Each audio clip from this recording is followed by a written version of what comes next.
Ladies and gentlemen, some pretty crazy things are happening to XRP right now as we speak. Perhaps you guys were already, notified about the situation because everybody's talking about it. It's trending everywhere.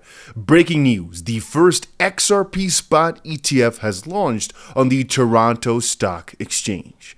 Investors now get direct exposure to Ripple and XRP through a major exchange.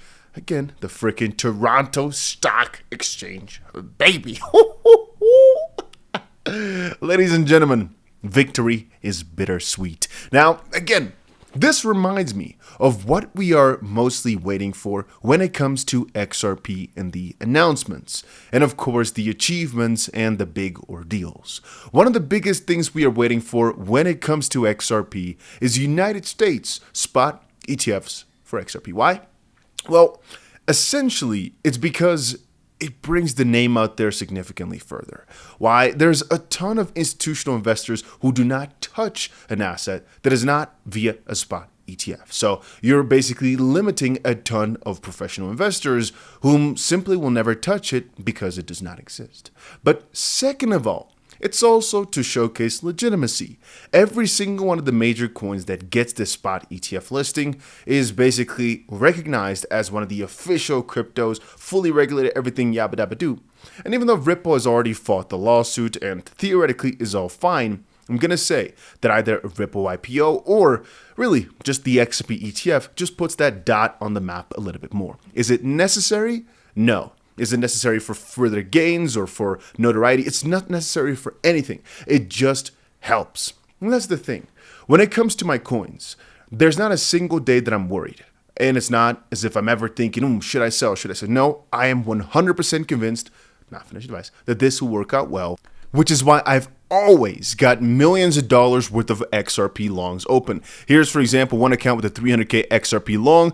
Even though it's at a loss, I never really worry about it because I know where it'll be headed to eventually. By the way, our pattern has been playing out nicely as well of selling at 233, buying back at 220 to $2, basically that range, and just stacking up your buys. As of this point, theoretically, we're still stacking up the buys, but perhaps you could have bought at $2.11, at which, again, you could have actually sold as prices went higher if you're more of a scalper. But theoretically speaking, this is still like the buy range, where anything below, I'm going to say $2.12 is a very, very cheap buy relatively for XRP if you take a look at the past. Or of course, if you're doing the bot trading like I've been showing you guys for the past couple of weeks, the 10K to $1 million challenge is at a massive loss. Many of you will be discouraged, but realize that I already expected it to be, all right? It is the way to make a ton of money. The only way to do it really with a challenge like this, if you never want to reinvest. Damn, my neighbors are playing some nice Spanish classics. Damn. So you may think a $1,000 a night hotel room is going to save you from noisy people. No, it ain't, all right? No, it ain't. Regardless, we already expected this to be at a massive loss for an extremely long amount of time, but that's also how you make the massive gains. It's the fluctuations in that makes you a ton of money. Now, you might also think a lot of these are at a loss. Is that bad? Guys, again, this is a longer term strategy where the lower the price goes, the more these bots buy, so that when the price recovers, you make a ton of money. The whole idea is volatility here.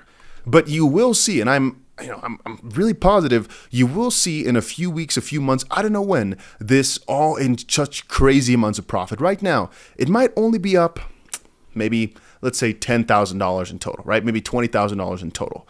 But soon you'll see this being up hundreds of thousands of dollars. Just keep following along with the story. You will see it. It's going to be insane.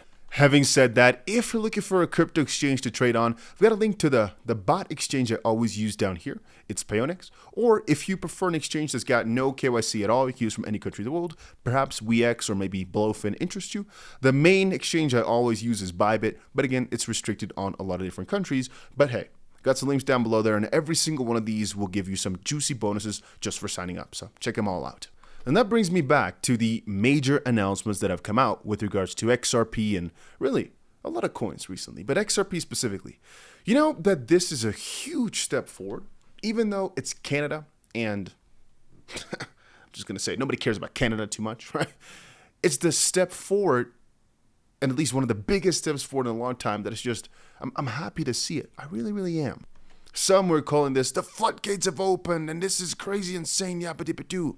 No, I say the floodgates really open when the crypto market caps just break out and go crazy.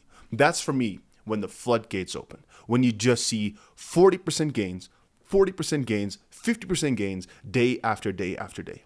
Now, you may ask, what is going to make that happen? No, none of these announcements will. All right, an ETF announcement, anything of that sort, theoretically speaking, there is a probability that it will, but most likely it won't. I'm just being realistic with you, right? But if we're taking a look, Ash just posted, the total altcoin market cap has been consolidating for 4 years within a bullish ascending triangle. Is this the final shakeout before a massive altcoin breakout? It's actually a really interesting theory. It's a really interesting thought. The fact that indeed we have yet to break out from the crypto total market cap, excluding Bitcoin and ETH. So basically altcoins, when you look at it from this angle, have actually never had the run just quite yet, or I should say, have not even had their real run of the season just quite yet. You might say they've been doing good, and yes, they have, but if you compare it, basically versus how it's done previous cycles, and the gains that they've made in such, we're still basically in the infancy, right? And that's when I look at XRP and a lot of these coins really, I think, oh, nice. All the announcements are cool, everything's nice. But in terms of gains, in terms of how far we've come for the coins, we're nowhere near the top, right? And that is why I'm also so happy to just hold my positions on, just stack these bots, just keep it up.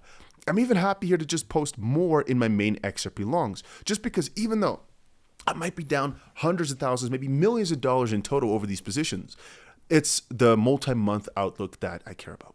And every single day I look at comments of people saying, I'm tired, boss, I'm tired. Some of you guys were commenting, everybody who says they're tired are freaking wusses. I agree. If you're saying you're tired, you don't got the breath to wait a couple months, maybe a couple years for life-changing results, then I don't know, we're just different type of people. But I notice most of the people in the comments section, you're on the good side of this one, all right? I've noticed now from taking a look at the comments today, most people understand the theory. And the theory, I'll repeat it one more time. We buy now, even though it might get annoying because the summer, sometimes things start falling down. Most because people go on vacation. They don't want to have their investments stuck in something volatile, basically. They're not as actively investing anymore because, well, that's just the season for it. People are going out and they want to enjoy that money. They're using their investments for that. So theoretically speaking, even though many times in the summer, and specifically around vacation times, things do kind of bad, I'm willing to take that risk because I'll repeat it one more time. If you've got $1,000 right now and you're thinking to yourself, what should I do with that? The way I always see it is this crypto space is so rapidly evolving. Within a few years, the relative gains you'll be able to make will be much less. Official gains will be more because the market will grow by the trillions, for example, every month, whereas right now it's $1 trillion every season, right? But relatively, obviously, it'll be less. If I had $1,000 right now, I could either save it, in a savings account, maybe put in the S&P or crypto. The reason I choose crypto every single time is because this is one of the only spaces where you have the probability, or a high probability, I should say, the chance to turn 1,000 into 10,000, maybe 50,000, maybe 4,000, just a multiplier of, a few multitudes in one season. And that one season, theoretically speaking, following all the history of Bitcoin and cryptos, will probably end, the good season within a year. So when you think about it like that, it's a 1-year battle. It's a risk still, of course. But from my side, the way I think about it is this is the best risk you can ever take. And that's why I make a lot of videos saying all in, or here's my new trade, or this is my new thing. But even though I don't open much, it's because I've got my bag stacked. I'm just waiting. And I just have to sometimes keep adding. For example, now 215, I could, for example, just, again, look at this and think, what, I got about 2.5 mil we can still put in. Let me just invest another $10,000 right here. Here I think is okay. It's, it got filled instantly. So the reason I'm not going harder, honestly, the main reason is just because I've already got such crazy XRP bags. If you guys really saw it, I think a lot of you would be scared with the amount of risk I like to take in my life. Really, it is. I think most people would call me a lunatic in real life. Most people do, matter of fact, especially because of how much XRP I've got relative to other coins in my portfolio. And also because I've been holding this for so many years through thick and thin, and at 10 cents we were buying it, before a cent we were buying, always we were buying. Sometimes you might ask, how much is enough, right? But then I realize, it's such a good opportunity, I can't have enough. And then you do think, at what point would I be comfortable to sell? But then you ask yourself, if I sell, what will you sell it to when you know that this is just still one of the best opportunities out there? And it's such a crazy situation. But yeah, I should actually just start opening up more bots even and just start stacking them a bit further. Why? Because I realize a lot of people are still not fully understanding. For example, this HBAR bot here, right? I'll probably make a different video about it later today, why I'm going to stack up these bots and how I'm going to do it for maximizing profit over the longer term, because this is still one of the craziest opportunities ever. It's just a lot of people do not want to believe it, or they are tired of hearing me talk about it, but it's just because it's that good. Anyway, if you want to give it a try, links are down below. And I'll make another video in a few hours, probably talking about what I'm doing with the bots right now, and that's about it.